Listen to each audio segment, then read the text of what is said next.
My check, 1, 2. See how our leaders become misleaders, and see how our mentors become tormentors. Freedom fighters became dictators. They're killing our people in Karamoja. We are fighting for freedom. Thank you. Thank you.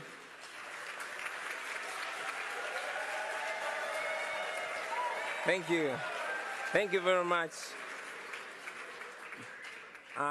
Thank you for the opportunity to share my story, which also represents the story of very many Ugandans that have endured human rights violations for the last 36 years. I never intended to get into politics, and neither did I pay much attention to the political space until my personal consciousness was awakened rudely by my personal humiliation at the hands of a security operative. I'm a musician, and in 2005, I was the hottest artist in town, singing about parties and girls and money. And so, like any other 23-year-old who is successful, I went out and bought a big fancy car, a Cadillac Escalade with spinning wheels and a personalized number plate, Ghetto. One day, I was at a nightclub in Kampala when a security operative pulled me out of my brand new car, slapped me in the face, and put a gun on my head. And he asked me, "Yo, why are you showing off? Don't you know that this country has owners?" I drove away humiliated, and this horrible feeling was all over me, a feeling of you deserved it. Because he was right, I thought I was safe as a celebrity, partying with the rich and powerful military generals, whining and dining with them. But I did not know that it didn't change the reality that I was just a boy from the ghetto, and that I would not be free from their oppressive rule until everyone in Uganda was free. That incident reminded me of the humiliation that many Ugandans faced every day. I couldn't forgive myself for having allowed my temporary and deceptive comfort and elevation from society to blind me from the plight of my fellow disadvantaged people. And I decided on that day that moving forward, I would be a voice of social justice. For 36 years, Uganda has been under the rule of General Yoweri Museveni. More than 85% of Ugandans have never seen another president in their lifetime. Not because the law allows it, no, but because he has always changed the constitution with the help of a compromised parliament, and he has always rigged elections with the help of a personalized military. But regardless of all this, the Western world continued to tolerate and enable General Museveni because he is considered a useful dictator, good for regional security and national stability, even if he bends a few rules. But that's not true. General Museveni rules Uganda with an iron hand. He deploys the military against the citizens and students. Those who oppose him are either put in prison, tortured, or killed. His administration ranks one of the most corrupt in the world. His family members and henchmen have plundered our nation at the expense of healthcare, education, and other social services. So, sitting there in my fancy car, beaten and humiliated, I knew I could not stay silent anymore.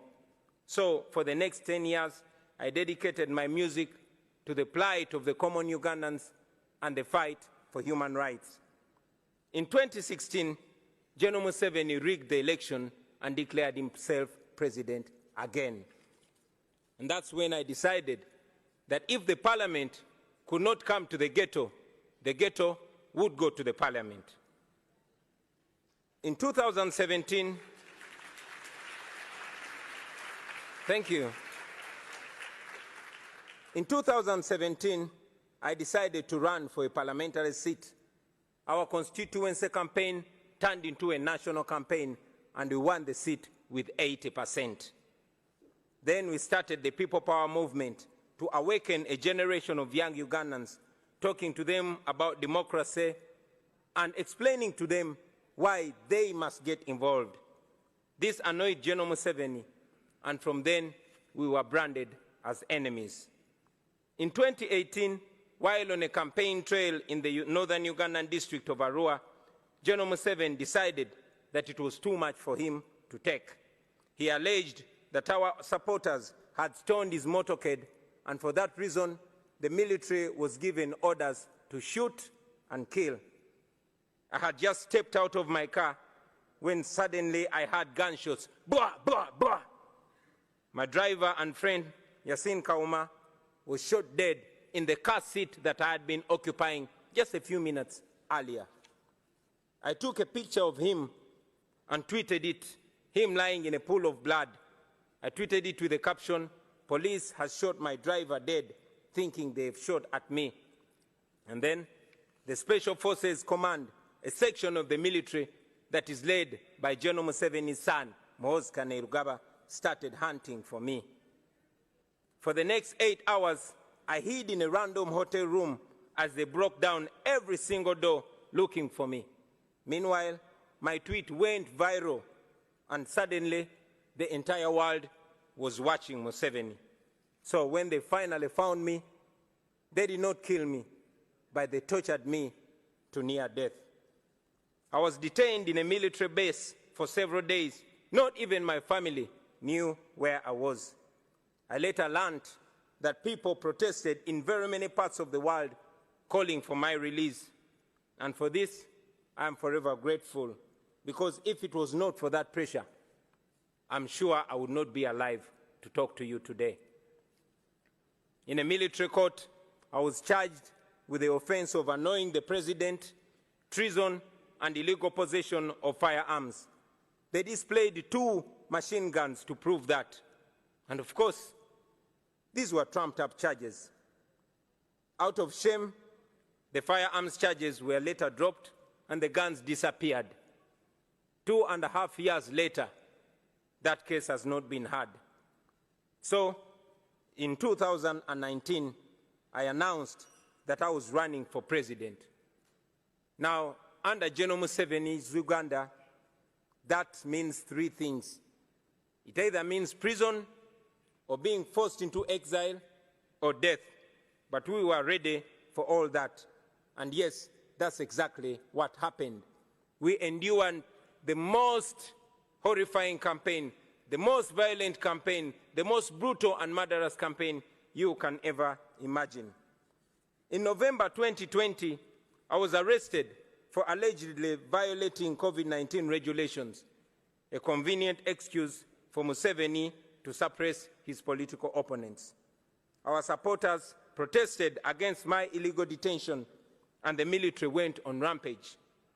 They shot and killed hundreds of people. But of course, General Museveni came out and said that they killed only 54 protesters. Thousands were arrested, and instead of the accountability for the massacre, General Museveni came out and praised the military for a job well done.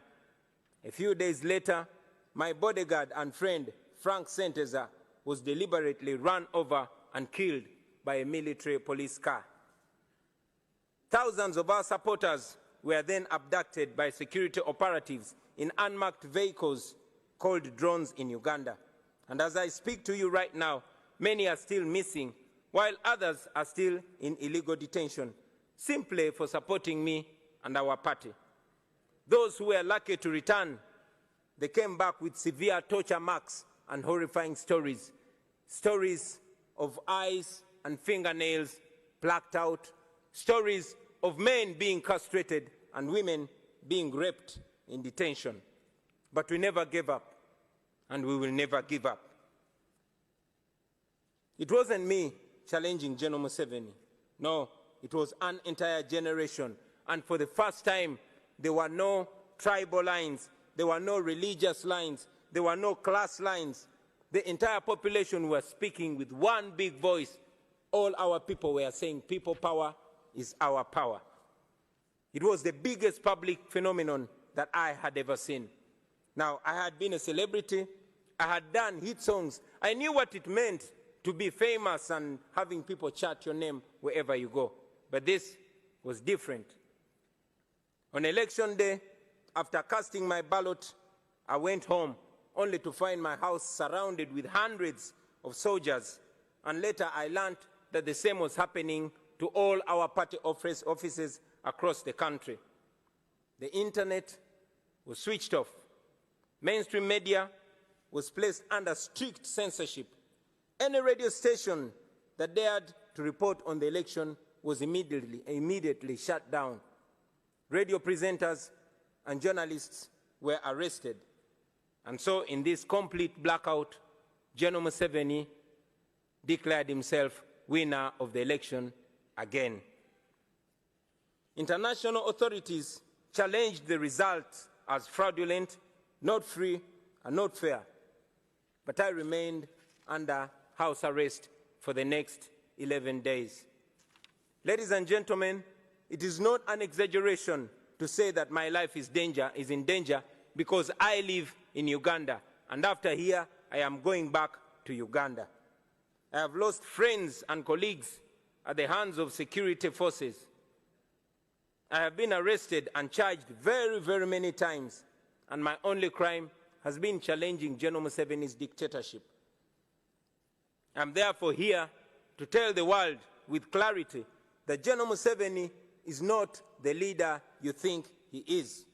He is a threat to the people of Uganda, and yes, he's a threat to the entire region. The international community has already recognized that the 2021 election in Uganda was neither free nor fair. And it's important that these words are followed with firm actions. First, we call upon the world leaders to stop shaking General Museveni's blood-stained hands through funding and cooperation. Secondly, we call upon the governments and organizations all over the world to impose sanctions on him and the people that he uses to torture and kill innocent citizens. Thirdly, we call upon all those who value democracy and human rights and the rule of law to isolate General Museveni because he has distinguished himself as an excellent violator of human rights who has no respect whatsoever for human life and human dignity. And fourth, we ask you to support our demands for accountability for the crimes against humanity that he has committed and continues to commit against the people of Uganda. Now, for far too long, the Western world has believed that allowing dictators to hold their nations hostage is an unacceptable cost for perceived security. Leaders who tolerate dictators and treat them as legitimate partners are complicit in their crimes. Please do not be partners in crime. Do not sacrifice your moral obligation. Do not sacrifice your moral obligation for short-time convenience. Please stand on the right side of history. I thank you.